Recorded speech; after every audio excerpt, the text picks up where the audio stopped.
મોટિયા સિંહણ છે. અમારા ગામના બધા ખેડૂત હાજર છે ને જે જીએસપીની લાઈન જાય છે એ જીએસપીની લાઈનવાળાને અમારે ખાસ આ મુદ્દો એવો છે અમારા બધાને કે એનું વળતર બહુ ઓછું છે. અને અમારા જે આજે ખેડૂત ભેગા થયા છે એ બધાય ખેડૂતોને આ ખેડૂતને બીજા ખેડૂતોને એક આહવાન છે કે આવતી તારીખ 21 તારીખે મધરસિંહ હોટલ જિલ્લા સેવા સદન સામે 10:30 વાગે બધાય મોટી સંખ્યામાં ઉપસ્થિત રહ્યો.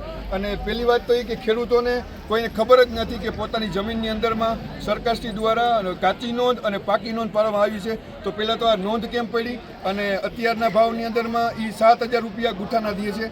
જેમ આપણે લેખી તો અત્યારે ખાલી 1 લીટર દૂધના 70 રૂપિયા છે, તો 70 રૂપિયા ચોરસ મીટરના આપણે આવે છે, એટલે આ મંજૂર અમને કોઈ હિસાબે નથી. અને એ પછી અમે આગળ વાત કરી તો ક્રેન ઇન્ડિયા 37,500 2012માં ચૂકવેલ છે.